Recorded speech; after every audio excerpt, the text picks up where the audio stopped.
Hello. Happy Friday.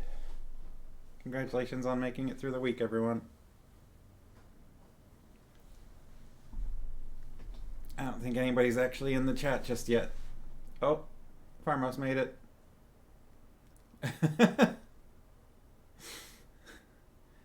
I. Yay. It's Friday. Farmhouse just got back from a big day out.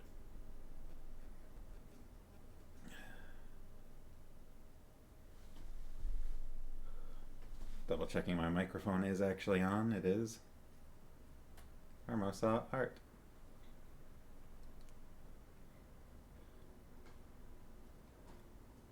Sharkies are here. Hello.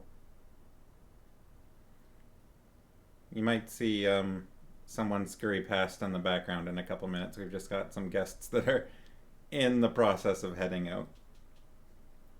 I debated whether I should delay the stream or something, but they can deal with it. How was everybody's week? Everyone survived the Monday to Friday all right?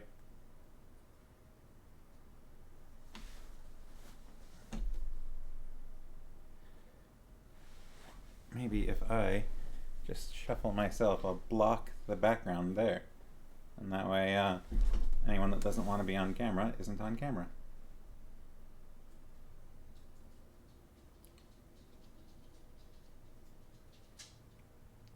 Goofishly tired.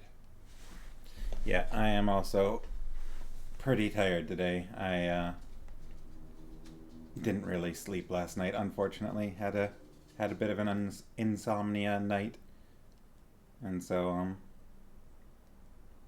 basically didn't sleep during the night, and then just kind of got 3 hours of sleep during the day today. So I'll probably crash very well tonight. Pass right out, I hope. I'm right at the end of one video game I've been playing, Horizon Zero Dawn. I'm just at right before the final mission for that. That's been a lot of fun. Very interesting story. And then just starting Ghost of Tsushima, which has been very good so far. Just a beautiful looking game, and interesting characters, interesting storytelling style, very cinematic in appearance. So I'm having fun with that.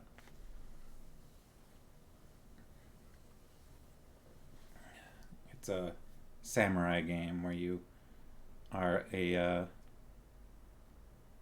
samurai lord on this island of Tsushima, which is apparently a real place. But the Mongols are invading and are doing a lot of damage, and so you survive their attack and are kind of on your own and attempting to unify the land a little bit and drive them back out and protect the Japanese people there from the Mongol hordes. Yes, Horizon is very good. The story is great. The storytelling style is very interesting. A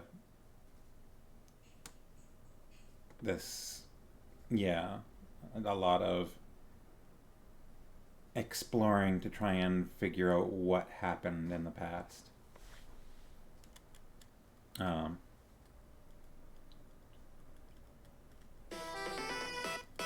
need to mute my phone. I forgot to do that today. Probably because I'm tired. There we go. Starting off with a little bit of a warmer light today, not all green with Mirkwood's appearance. We've made it past the spiders, which I'm sure there are probably some people that are a bit relieved about that. The spiders are so creepy.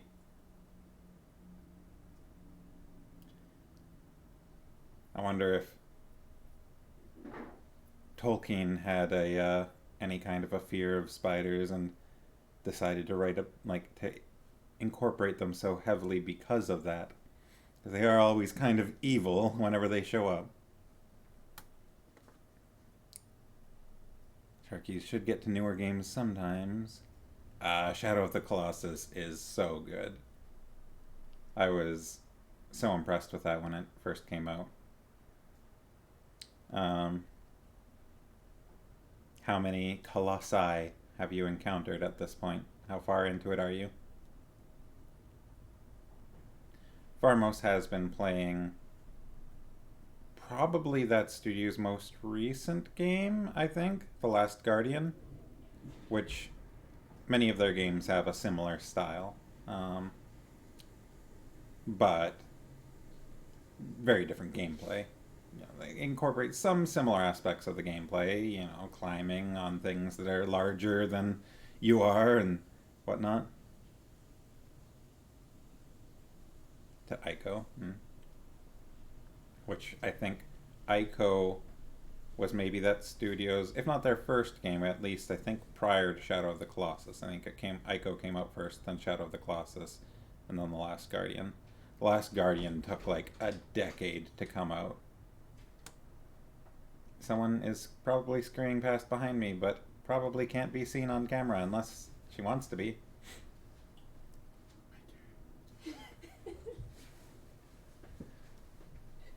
Okay, bye guys. Bye. Thanks for visiting. Can they see me? No, I am blocking the view. Okay. Do you want to come say hi? Is it the Sharkies? Yes. Is anyone else there? I don't think so. I'll say hi to the Sharkies. Oh, whoa. What? Oh, you snuck past while I was... I'm a special visitor. We have a guest. Ah! Quite the setup. Yeah. Anyway, read your book. Yes. Bye, everybody. We're gonna do that. Bye. Thanks for coming. Thanks for having me. Cameo appearance. A stream moderator live in person. Oh no, I got it wrong. Thanks. Yeah. Video games. The Sharkies have played... Oh, okay. You've already beaten Shadow of the Colossus and Last Guardian. And you've played The Last Guardian, yeah. Yeah, based on the way that Shadow of the Colossus ends, I remember when The Last Guardian was, like, first announced, 15 years ago or whatever, there was a Penny Arcade comic about like it having a certain inevitable ending, and I don't know how it ends, but I've got a guess or two about how it might. I don't think it's going to have a happy ending based on that studio's track record.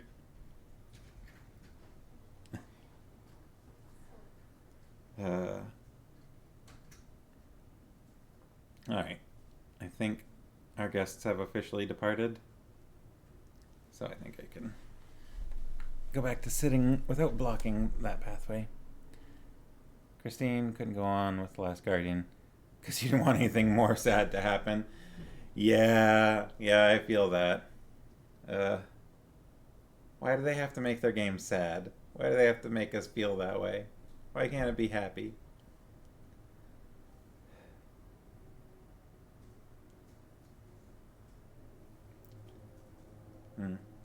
Is the camera a little bit out of focus? It looks kind of blurry to me right now.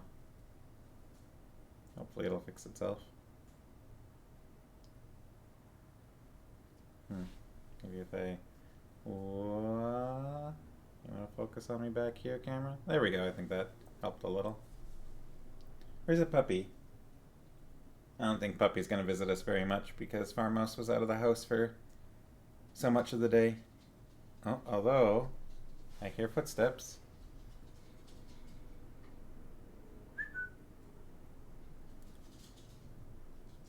What? Oh, Puppy's coming around the other way.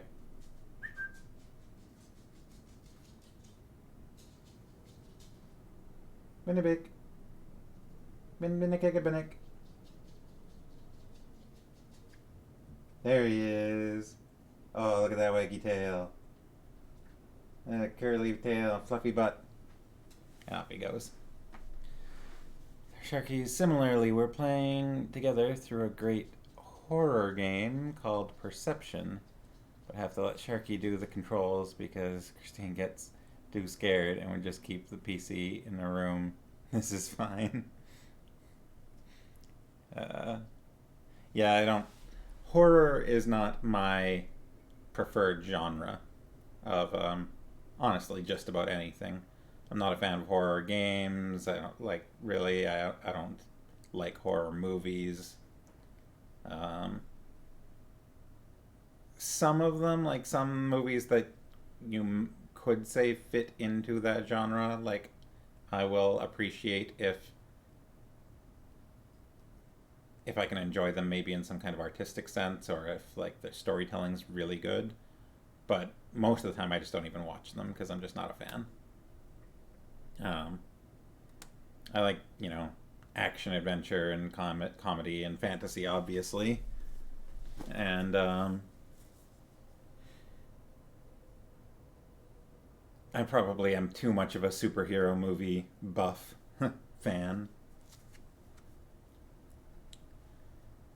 While Erica was here, she was flipping through our book and taking a personal look at all of the artwork for the various chapters. Some of it's so good. Sharky's not a huge fan of the genre, played through Bioshock. Oh yeah, Bioshock is one of those storytelling ones. And it's kind of an action game, right? But that's about as far as you go. Perception is more of a jump scare game. Ugh. Jump scares are. I don't think jump scares are worth very much. I don't know. What was. I had an equivalent of like.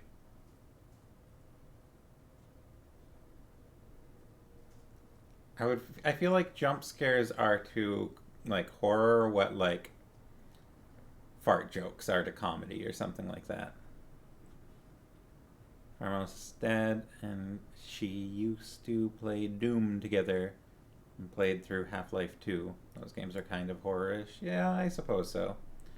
That like, they're scary, but it's an action game. You're shooting the scary stuff or running away from it, I guess. Well, it's 7:13, so I should probably get on with talking about where we are in the book. We have successfully survived the spiders of Mirkwood Forest. Story time. Which I think I was saying a little bit earlier, but I don't know how many people are in the chat, but I'm sure people are going to be happy about having left the spiders behind. As interesting as they are. Speaking of horror, for some people, that's about as scary as it gets. And it took them quite a while after escaping the spiders to even notice that Thorin wasn't with them, and hadn't been the whole time, ever since the lights went out a night or two before. And then we got a little preview of Thorin off in the prisons of the Wood Elves and getting interrogated by the Wood Elf King, which I don't recall the Wood Elf King actually being named. They talked quite a bit about the Wood Elf King, but I don't think he was named.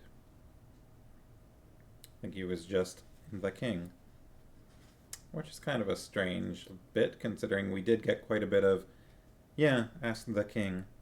We got quite a bit of information about elves and their comings and goings from the land, and how the Wood Elves had never really left, and were therefore perhaps a little less sophisticated. I don't know if that's the right word, but maybe their culture hadn't changed much, but they were, it said, dangerous.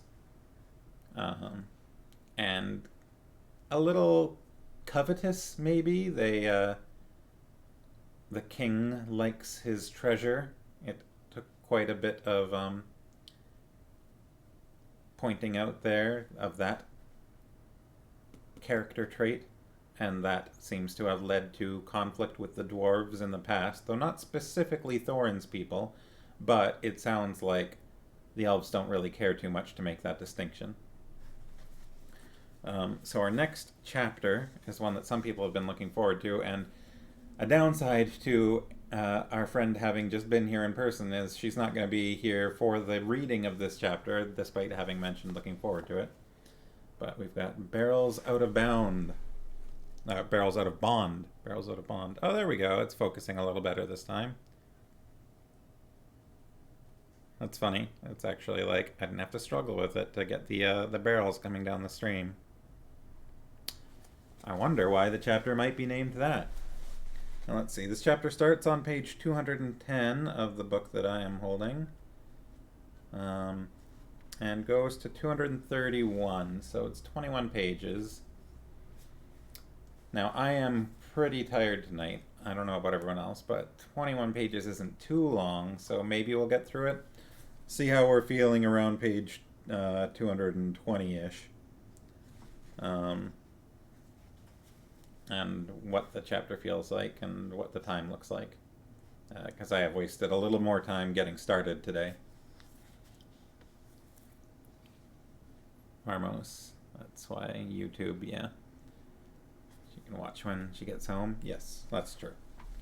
Yeah, as a reminder, if you want to go back and re-listen to any of the chapters, or if you missed anything, you can always go to my YouTube channel. If you just search YouTube for Sleet Reads, all one word, it's on there. And also, if you have anyone that you know that might be interested in joining us, feel free to mention to people that we're doing this, because it's always, the more the merrier. It'll be fun to hear other people's...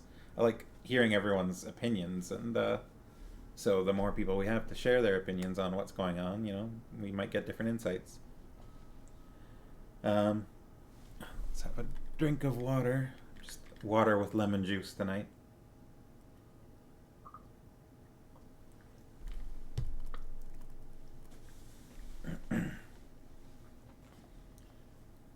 I never added honey to my water when we were visiting Bjorn. I should have had honey water. Alright.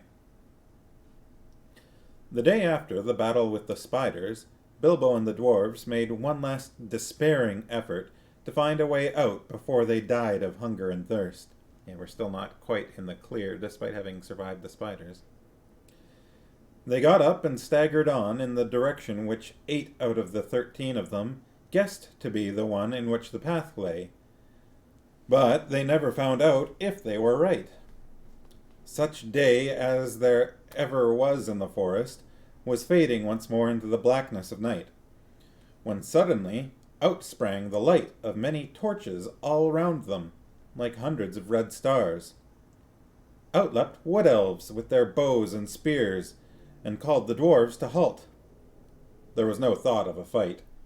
Even if the dwarves had not been in such a state that they were actually glad to be captured, their small knives, the only weapons they had, would have been of no use against the arrows of the elves that could hit a bird's eye in the dark.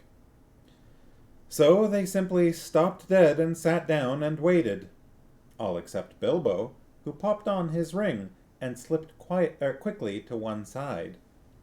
That is why, when the elves bound the dwarves in a long line, one behind the other, and counted them, they never found or counted the Hobbit.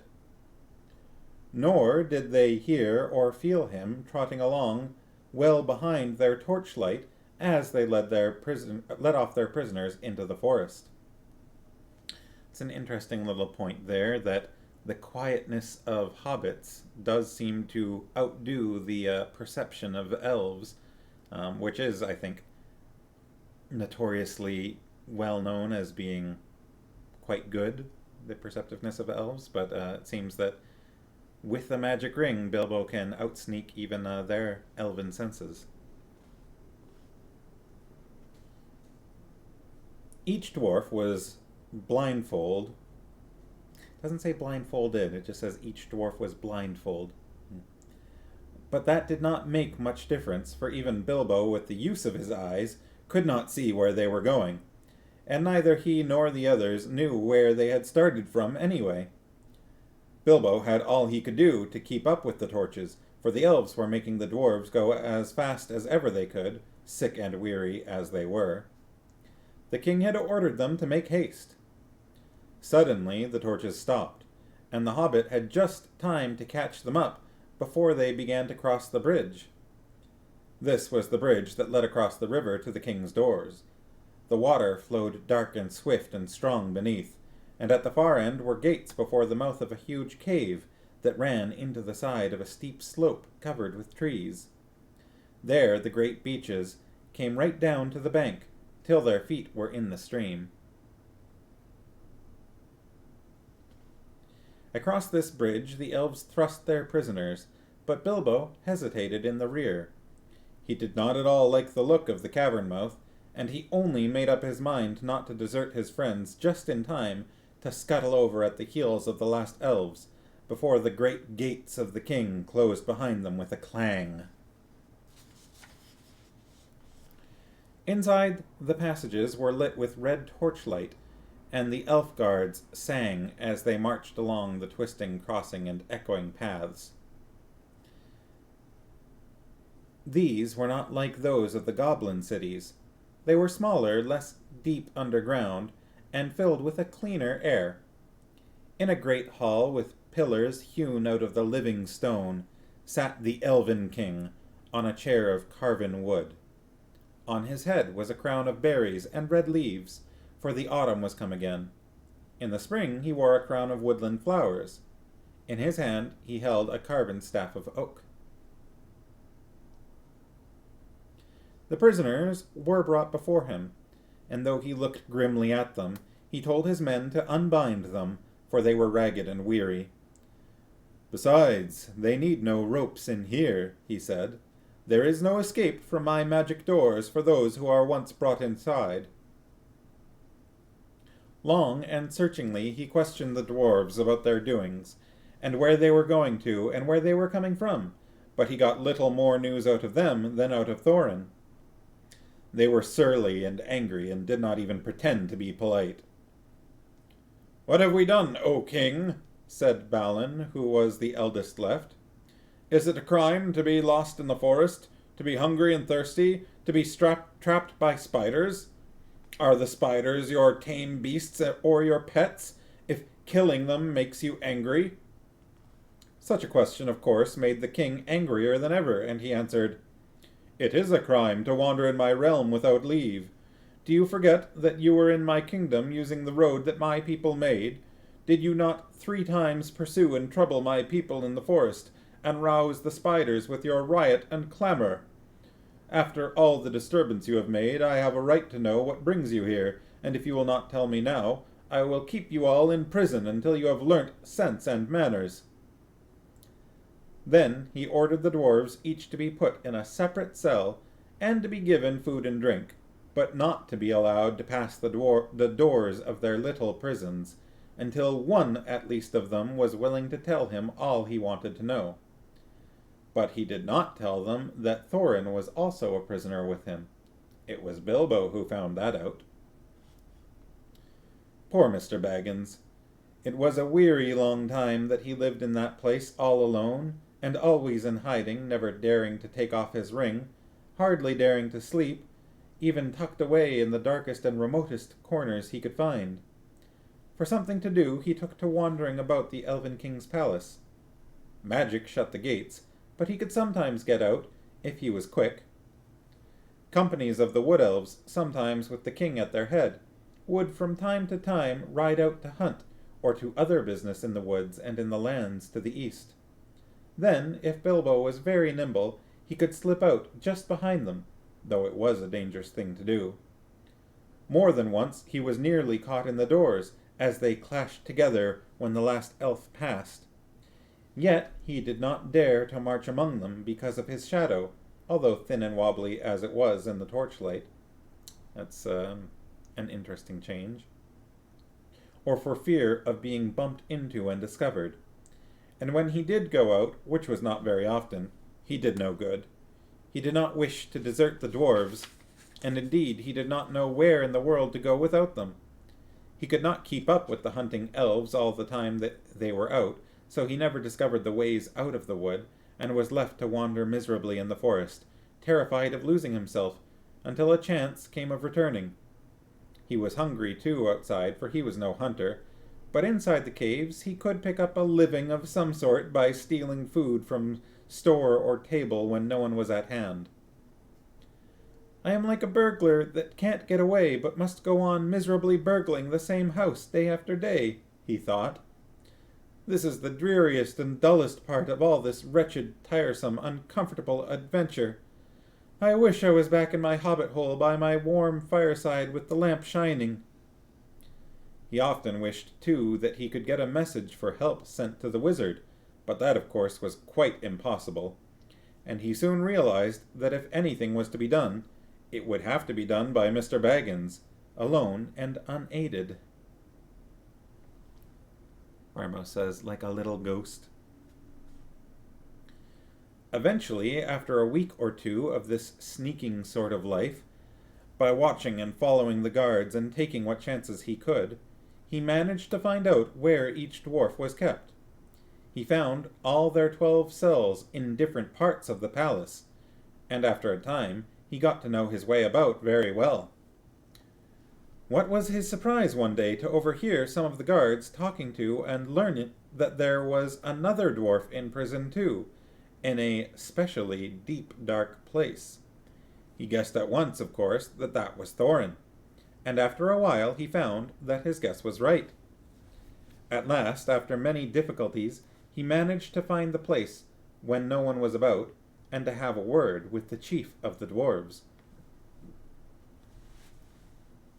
Thorin was too wretched to be angry any longer at his misfortunes, and was even beginning to think of telling the king all about his treasure and his quest, which shows how low-spirited he had become, when he heard Bilbo's little voice at his keyhole.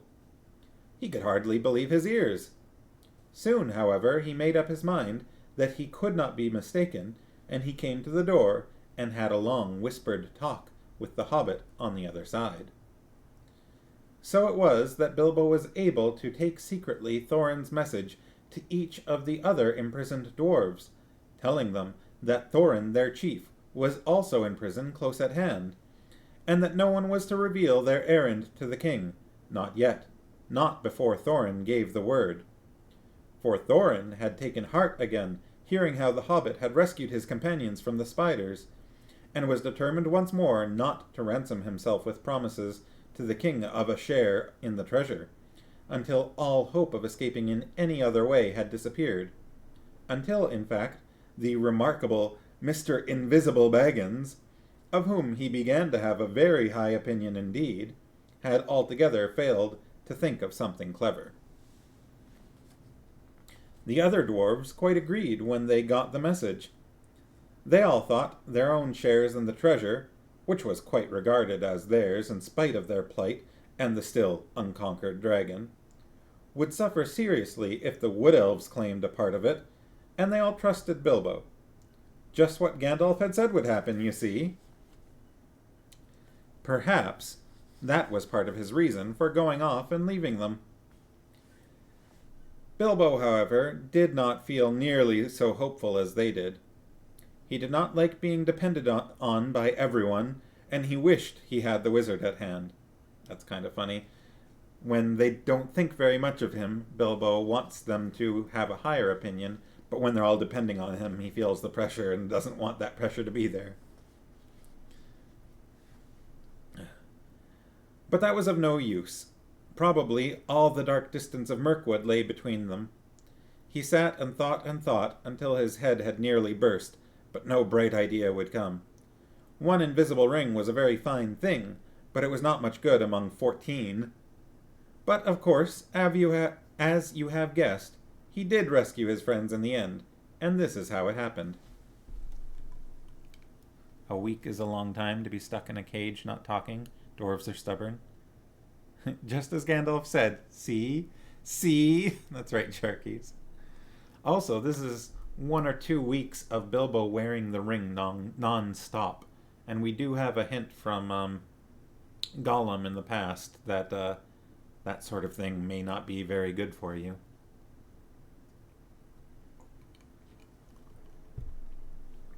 living and sleeping with the ring on. One day, nosing and wandering about, Bilbo discovered a very interesting thing. The great gates were not the only entrance to the caves. Oh.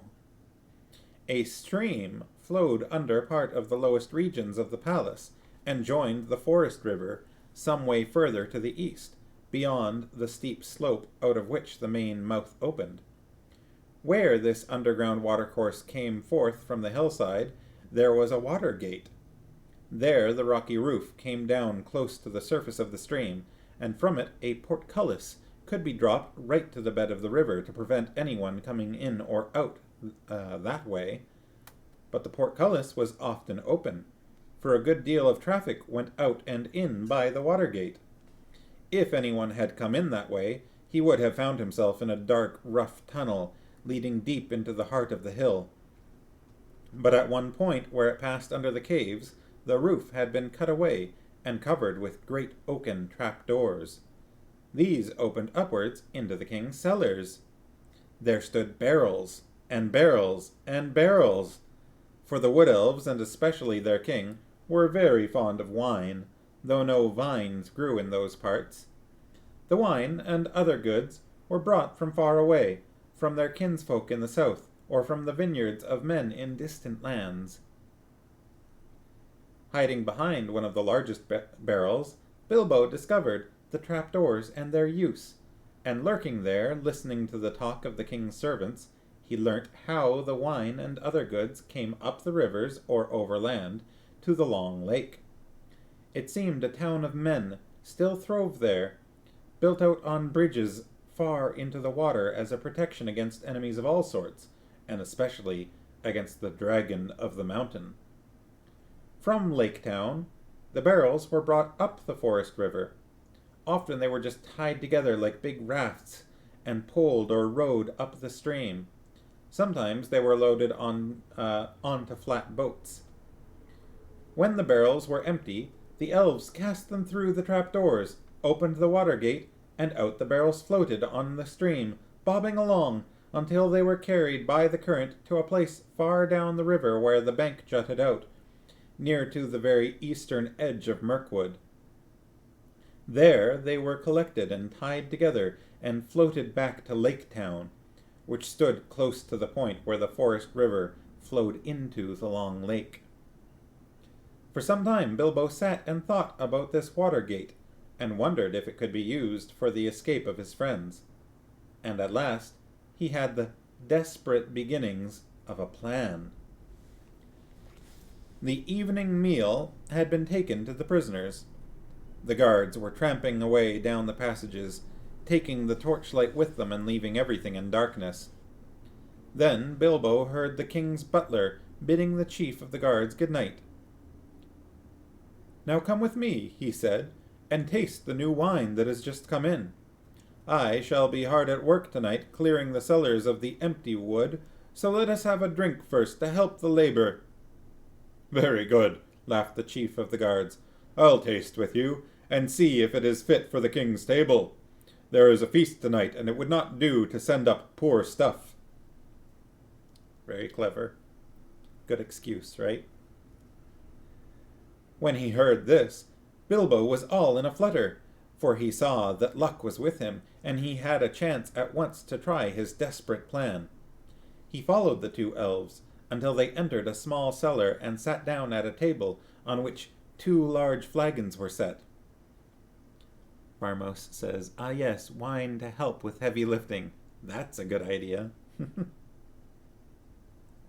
Soon they began to drink and laugh merrily. Luck of an unusual kind was with Bilbo then. It must be potent wine to make a wood elf drowsy, but this wine, it would seem, was the heady vintage of the great gardens of Dorwinion, not meant for his soldiers or his servants, but for the king's feasts only, and for smaller bowls, not for the butler's great flagons. Very soon the chief guard nodded his head, and then he laid it on the table and fell fast asleep. I'm a little jealous I could do with a little fast asleepness myself. The butler went on talking and laughing to himself for a while without seeming to notice, but soon his head too nodded to the table, and he fell asleep and snored beside his friend. Then in crept the Hobbit. Very soon the chief guard had no keys, but Bilbo was trotting as fast as he could along the passages towards the cells. The great bunch seemed very heavy to his arms, and his heart was often in his mouth, in spite of his ring, for he could not prevent the keys from making every now and then a loud clink and clank, which put him all in a tremble. First he unlocked Balin's door, and locked it again carefully as soon as the dwarf was outside. Balin was most surprised, as you can imagine, but glad as he was to get out of his wearisome little stone room, he wanted to stop and ask questions, and know what Bilbo was going to do, and all about it. "No time now," said the Hobbit. "You just follow me. We must all keep together and not risk getting separated. All of us must escape or none, and this is our last chance. If this is found out, goodness knows where the king will put you next, with chains on your hands and feet too, I expect. Don't argue, there's a good fellow." Then off he went from door to door, until his following had grown to 12, none of them any too nimble, what with the dark, and what with their long imprisonment. Bilbo's heart thumped every time one of them bumped into another, or grunted or whispered in the dark. "Drat this dwarvish racket," he said to himself. But all went well, and they met no guards. As a matter of fact, there was a great autumn feast in the woods that night, and in the halls above. Nearly all the king's folk were merrymaking. At last, after much blundering, they came to Thorin's dungeon, far down in a deep place, and fortunately not far from the cellars. "Upon my word," said Thorin, when Bilbo whispered to him to come out and join his friends, "Gandalf spoke true, as usual. A pretty fine burglar you make, it seems, when the time comes. I am sure we are all forever at your service, whatever happens after this. But what comes next?" Bilbo saw that the time had come to explain his idea, as far as he could, but he did not feel at all sure how the dwarves would take it. His fears were quite justified, for they did not like it a bit, and started grumbling loudly in spite of their danger. "We shall be bruised and battered to pieces, and drowned too, for certain," they muttered. "We thought you had got some sensible notion when you managed to get hold of the keys. This is a mad idea." "Very well," said Bilbo, very downcast, and also rather annoyed. "Come along back to your nice cells, and I will lock you all in again, and you can sit there comfortably and think of a better plan. But I don't suppose I shall ever get hold of the keys again, even if I feel inclined to try." Oh. That was too much for them, and they calmed down. In the end, of course, they had to do just what Bilbo suggested, because it was obviously impossible for them to try and find their way into the upper halls, or to fight their way out of gates that closed by magic, and it was no good grumbling in the passages until they were caught again. So, following the Hobbit, down into the lowest cellars they crept. They passed a door through which the chief guard and the butler could be seen still happily snoring with smiles upon their faces. The wine of Dorwinion brings deep and pleasant dreams. That's nice. There would be a different expression on the face of the chief guard the next day, even though Bilbo, before they went on, stole in and kind-heartedly put the keys back on his belt. Yes, childish dwarves. Bilbo parenting, yeah. "That will save him some of the trouble he is in for," said Mr. Baggins to himself. "He wasn't a bad fellow, and quite decent to the prisoners. It will puzzle them all, too. They will think we had a very strong magic to pass through all those locked doors and disappear. Disappear! We have got to get busy very quick if that is to happen." I love how mischievous Bilbo is. He loves leaving people puzzled about how he's done things. So that puts us on halfway through page 221. It's only 7:40 now, so we've only read about half an hour. Yes, he does like to seem clever.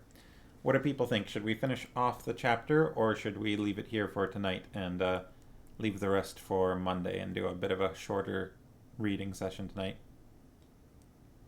I'll wait to hear what you guys think. There aren't as many of us here tonight, just Sharkies and Farm Mouse, what with Erica still on her way home, and seems that Robot Kyo isn't here tonight, and I haven't noticed Barb in the chat.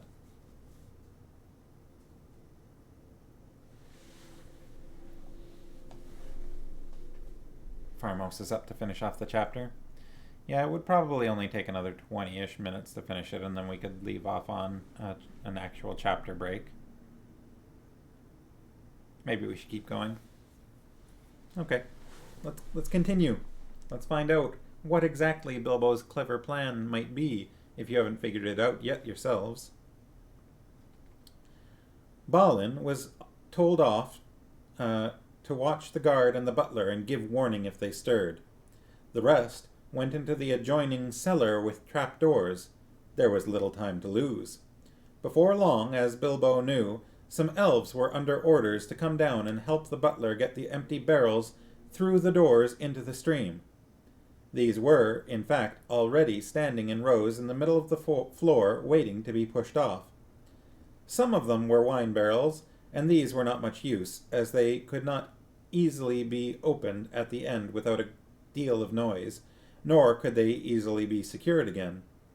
But among them were several others, which had been used for bringing other stuffs, butter, apples, and all sorts of things, to the king's palace. They soon found 13 with room enough for a dwarf in each. In fact, some were too roomy, and as they climbed in, the dwarves thought anxiously of the shaking and bumping they would get inside, though Bilbo did his best to find straw and other stuff to pack them in as cozily as could be managed in a short time. At last, 12 dwarves were stowed. Thorin had given a lot of trouble, and turned and twisted in his tub and grumbled like a large dog in a small kennel, while Balin, who came last, made a great fuss about his air holes and said he was stifling, even before his lid was on. Bilbo had done what he could to close holes in the sides of the barrels and to fix on all the lids as safely as could be managed, and now he was left alone again, running round putting the finishing touches to the packing, and hoping against hope that his plan would come off. It had not been done a bit too soon. Only a minute or two after Balin's lid had been fitted on, there came the sound of voices and the flicker of lights. A number of elves came laughing and talking into the cellars, and singing snatches of song. They had left a merry feast in one of the halls, and were bent on returning as soon as they could. "Where's old Gallion, the butler?" said one. "I haven't seen him at the table tonight. He ought to be here now to show us what is to be done." "I shall be angry if the old slow coach is late," said another. "I have no wish to waste time down here while the song is up." "Ha ha!" came a cry. "Here's the old villain with his head on a jug. He's been having a little feast all to himself and his friend, the captain." We like the word stuffs. "Shake him! Wake him!" shouted the others impatiently. Gallion was not at all pleased at being shaken or wakened, and still less at being laughed at. "You're all late," he grumbled. "Here I am waiting and waiting down here, while you fellows drink and make merry and forget your tasks. Small wonder if I fall asleep from weariness." "Small wonder," said they, "when the explanation stands close at hand in a jug. Come, give us a taste of your sleeping draught before we fall to. No need to wake the turnkey yonder. He has had his share by the looks of it." Weariness. Yeah, right, Gallion. No one else is buying that either.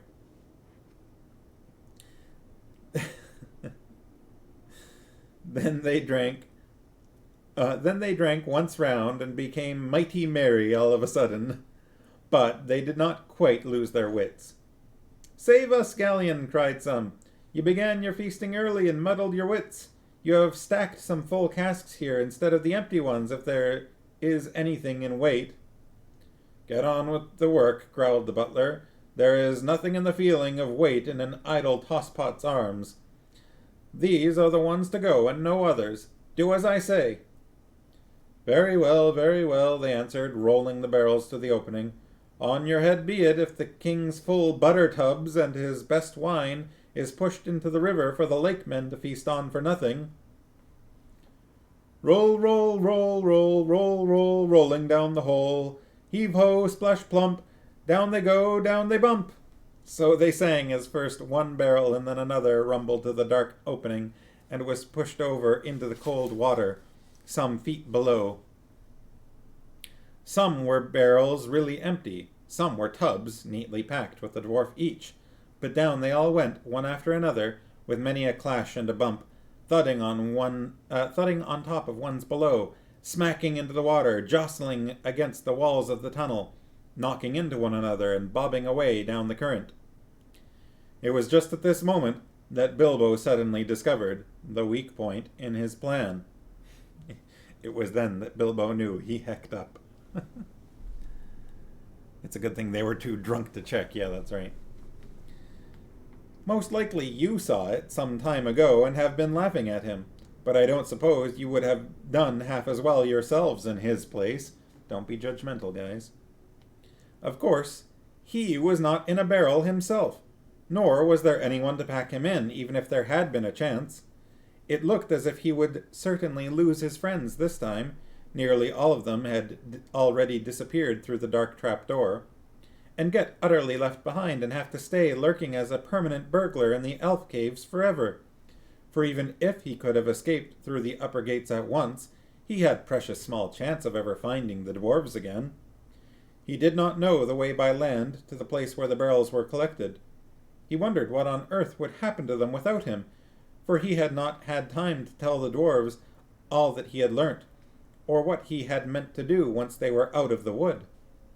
While all these thoughts were passing through his mind, the elves, being very merry, began to sing a song round the river door. Some had already gone to haul on the ropes which pulled up the portcullis at the water gate, so as to let out the barrels as soon as they were all afloat below. Oh boy, guys, I don't know about this one. This is a full page of song. Permanent burglar. Good man name? Yeah, I can see that. I would listen to Permanent Burglar. I don't know what genre that would be. Speaking of band name, we've got a whole page of Tolkien song to come here. Yes, everyone wants me to sing.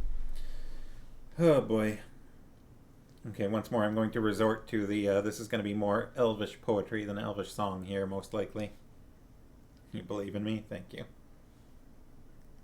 Barb's missing out on this one. I haven't seen Barb for a little bit. I'm going to need another drink of water. My voice is not perfect after a night with no sleep.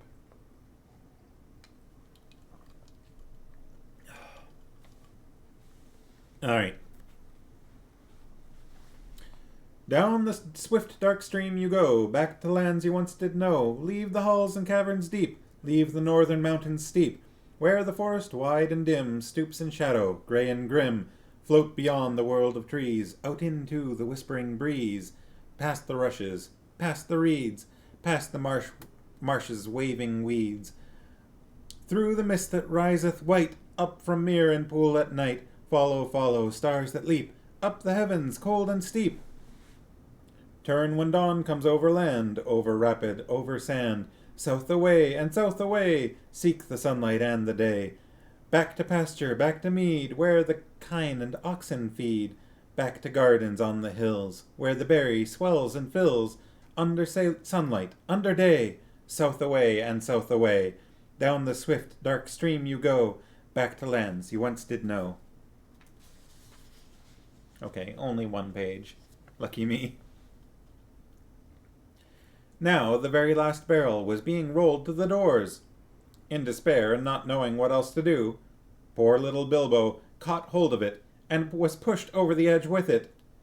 Down into the water he fell, splash, into the cold dark water with the barrel on top of him. Excuse me. He came up again, spluttering and clinging to the wood like a rat, but for all his efforts he could not scramble on top. Every time he tried, the barrel rolled round, and ducked him under again. It was really empty and floated light as a cork. Sharkies wonder if they usually sing to the inanimate objects they send somewhere. Yeah, we're throwing out the trash, guys. Sing the garbage song.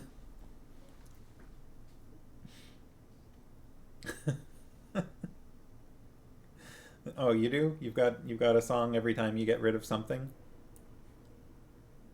Flushing toilets. Plunge, plunge, plunge away. Dark as day. Dark as night. Doesn't work. There you go. That's the best I've got for a toilet song right now. Leaving that one behind.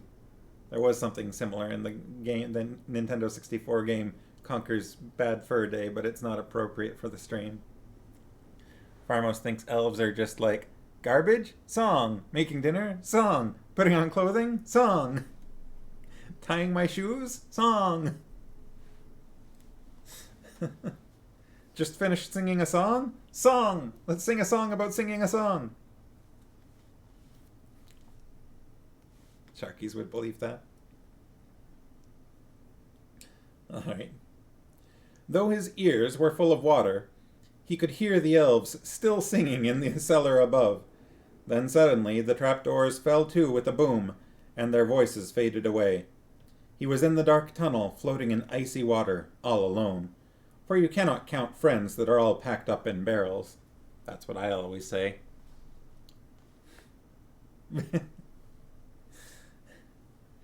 Very soon a gray patch came in the darkness ahead. He heard the creak of the water gate being hauled up, and he found that he was in the midst of a bobbing and bumping mass of casks and tubs, all pressing together to pass under the arch and get out into the open stream. He had as much as he could do to prevent himself from being hustled and battered to bits, but at last the jostling crowd began to break up and swing off, one by one, under the stony arch and away. Then he saw that it would have been no good even if he had managed to get astride his barrel, for there was no room to spare, not even for a hobbit, between its top and the suddenly stopping roof where the gate was. Out they went, under the overhanging branches of the trees on either bank. Bilbo wondered what the dwarves were feeling and whether a lot of water was getting into their tubs. Some of those that bobbed along by him in the gloom seemed pretty low in the water, and he guessed that these had dwarves inside. I do hope I put the lids on tight enough, he thought, but before long he was worrying too much about himself to remember the dwarves.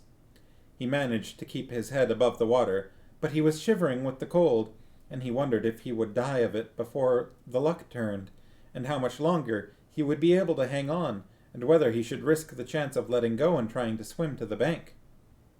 This part in the Peter Jackson film was very different. I feel like this was one of the biggest changes, at least thus far in the books. One of, maybe not the biggest change, but boy, did they sure try and turn this into an action scene. The Sharkies love how peril in this book is described so well to actually sound legitimately dangerous. Don't usually get that in children's literature. Yeah, I suppose so. There have been some very risky moments for our heroes, and quite a few moments where they've risked life and death. Well, where they've risked life and limb, and they have been life and death scenarios. The luck turned all right before long. The eddying current carried several barrels close ashore at one point, and there for a while they stuck against some hidden root. Then Bilbo took the opportunity of scrambling up the side of his barrel while it was held steady against another. Up he crawled like a drowned rat, and lay on the top, spread out to keep the balance as best he could. The breeze was cold, but better than the water, and he hoped he would not suddenly roll off again when they started off once more. Before long the barrels broke free again and turned and twisted off down the stream and out into the main current. Then he found it quite as difficult to stick on as he had feared, but he managed it somehow, though it was miserably uncomfortable.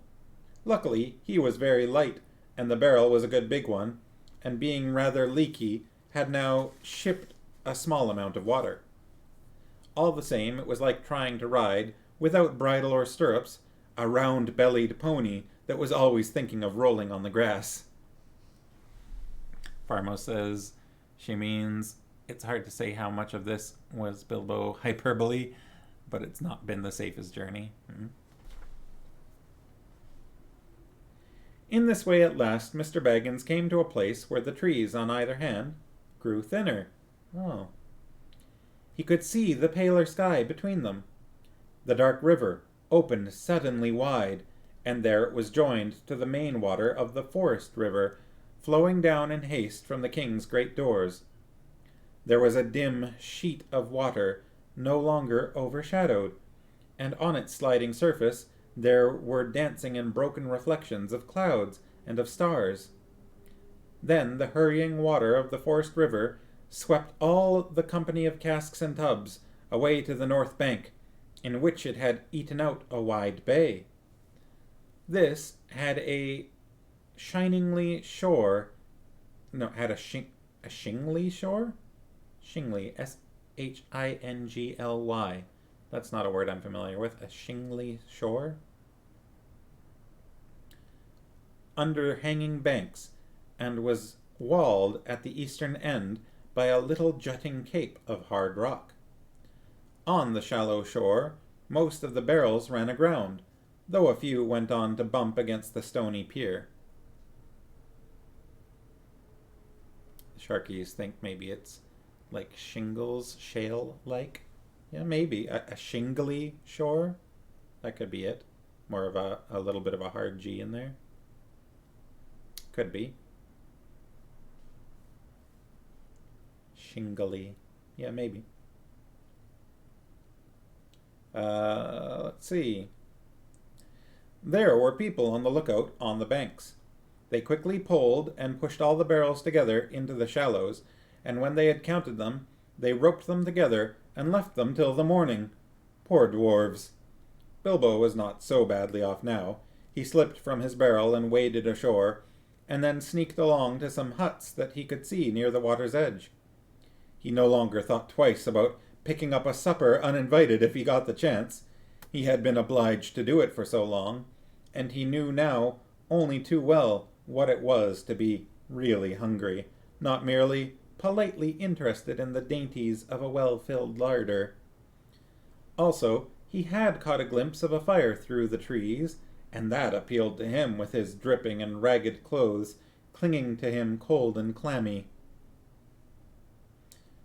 There is no need to tell you much of his adventures that night, for now we are drawing near the end of the eastward journey and coming to the last and greatest adventure. So we must hurry on. Of course, helped by his magic ring, he got on very well at first, but he was given away in the end by his wet footsteps and the trail of drippings that he left wherever he went or sat, and also he began to snivel, and wherever he tried to hide, he was found out by the terrific explosions of his suppressed sneezes. Very soon there was a fine commotion in the village by the riverside, but Bilbo escaped into the woods carrying a loaf and a leather bottle of wine and a pie that did not belong to him. The rest of the night he had to pass, wet as he was and far from a fire. But the bottle helped him to do that, and he actually dozed a little on some dry leaves, even though the year was getting late and the air was chilly. It's kind of funny that he doesn't go and let his dwarves out of the barrels just yet. He woke again with a specially loud sneeze. It was already grey morning, and there was a merry racket down by the river. They were making up a raft of barrels, and the raft elves would soon be steering it off down the stream to Lake Town. So these are actually elves that have been collecting them all up here, not men. Bilbo sneezed again. He was no longer dripping, but he felt cold all over. He scrambled down as fast as his stiff legs would carry him, or would take him, and managed just in time to get on to the mass of casks without being noticed in the general bustle. General bustle? Luckily, there was no sun at the time to cast an awkward shadow, and for a mercy he did not sneeze again for a good while. There was a mighty pushing of poles. The elves that were standing in the shallow water heaved and shoved.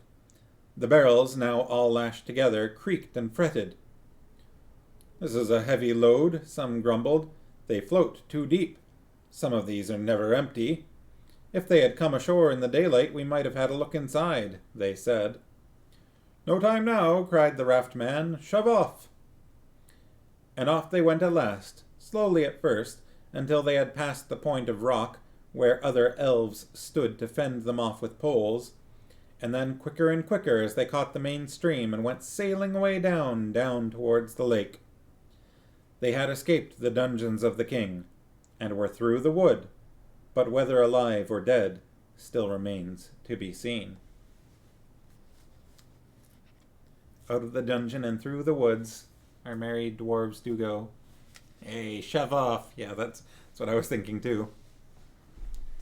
Yeah, they need to continue down the river. They're not done yet. So that's it. We made it through chapter 9. That was a fun one. The escape from the dungeons of the Elf King, who never did get named. The butler got named, old Galleon. I wonder if that's... It sounds a little bit like the type of ship, a galleon. So I want, but it's not spelled the same way, so I wonder if maybe it's like Galion or something like that. So chapter 10, when we get to it, is A Warm Welcome. And we've got a little bit of art here with some small details of Lake Town, it looks like. Let's see if we can get that to show up. All right. Yeah, there we go. Homes out on docks out on the water. A bird perched above, the stilts holding it all up. And a mountain with clouds above in the distance. And a boat on the water as well. We are definitely over halfway through the book at this point. Maybe almost 2/3 of the way through. The Sharkies say it does seem slightly implied that Bilbo was annoyed enough with the dwarves' ungratefulness and grumbling that he'd just let them possibly drown for a while. I don't know about that, maybe. I mean, if he let them out here, he still didn't necessarily know the way out of the woods. I mean, I feel like they could have followed the water on land, but maybe that wouldn't have worked out so well for some reason or another. So possibly he felt the need to stay in the barrels. And also at this point, they hadn't fully escaped the elves. There were still elves all about, and if he'd gone letting the dwarves out in the middle of the night, it probably would have made quite a lot of noise. So maybe he was worried that they'd get recaptured if he did that, and it would have all been for nothing, and then they would have been bound up even tighter than before. So that's my reasoning for why he left them in the barrels overnight and had himself a nice loaf of bread and a pie and a flask of wine all to himself. It's the one end of the bargain that he's had a little better than the dwarves. Because while they're probably getting battered around quite a lot as well, at least they're just getting battered inside their barrels. Though I suppose I wouldn't be too happy to be in a barrel and have water seeping in and worried about drowning. At least Bilbo can do his best to keep his head above water versus the dwarves. Yeah. He was the only one with a cold, too. Yeah, I suppose we haven't heard anything about the barrels sneezing. That's for the best. It would be no good if they're riding along and they hear sneezes coming from inside the barrels. That was mentioned anyway, yeah. Maybe dwarves don't get sick so easily as hobbits do. Farmos might not have fared so well getting jostled around in the barrels. Yeah, bumping and spinning and twirling and banging into other barrels. All packed in like a cork, twirling around. Possibly flipping upside down at some parts, who knows? That wouldn't be any good. Well, they were packed into the bottom of the barrels, so hopefully the barrels stayed right side up, being heavier at the bottom.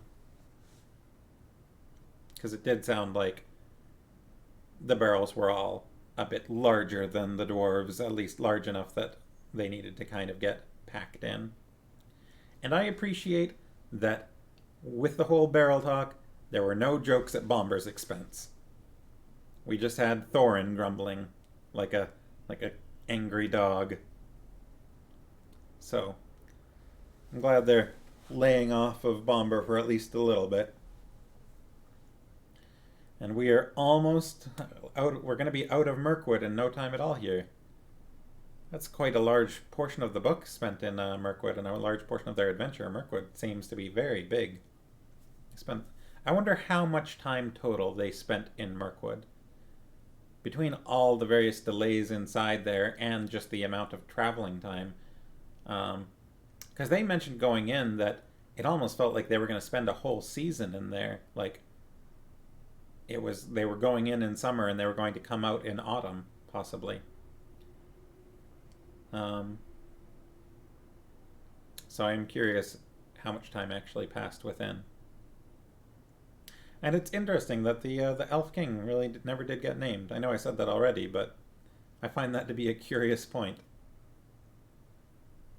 The elves were not too kind to the dwarves. They were described as being good people, but apparently that doesn't stop them from locking up dwarves for weeks on end, just because they were trespassing in the wrong place. At least they kept them fed. But leaving them in the dark too, I don't know. That's not... The wood elves are not the nicest ones, it seems. Not nearly as friendly as the elves at the last homely house with Elrond.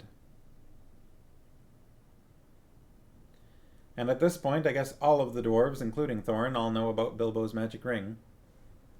If the book is written by Bilbo, maybe he never caught the king's name spoken. I suppose that could be it. Although, I mean, Bilbo is very educated.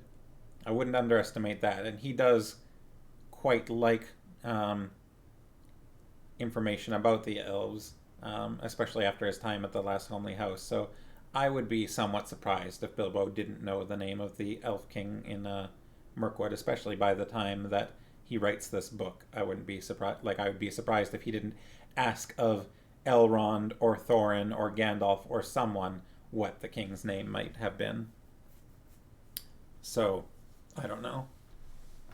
I suppose it was just for effect in the writing. He was only ever referred to as Elf King. Maybe just referring to him by title makes him seem a little more imposing. Even if he acquired elf lore later, a lot is spoken as what the company knew at the time. That's a good point. That's true. Maybe he just didn't know at this time what the king's name was. It's also interesting to me that I suppose maybe Elrond didn't expect them to be passing through the Mirkwood in this place. Like, coming through the way that they did. They never intended to come this way. Because you'd think that maybe Elrond would have either warned them about the wood elves, or maybe sent them with an introductory letter or something of that sort. But maybe Elrond just never expected them to encounter the wood elves, or... Because I think that Elrond is probably on good terms with them. They said that they received supplies from their kin in the south, and Elrond would be to the west of them, if I'm thinking of things correctly. So maybe they're not on good terms. I don't remember whether that gets covered. Or maybe he was extra grumpy with him and was like, you know what? You don't get a name. Yeah, maybe that's it, Farmhouse. Well, we're now at 10 past 8 o'clock, and I am very hungry because I have eaten very little today, so I need to go get something to eat. And then after that, fall asleep nice and early and maybe wake up nice and early and see if I can stick to that for a while. But I need to get something in my stomach. I think I've only had 2 pieces of toast today. Elrond might not have been this way in a long time. Bjorn seemed to indicate people generally avoided Mirkwood. Maybe, but elves have long lives and long memories. So, if they weren't on bad terms, I don't think that would matter that much to Elrond.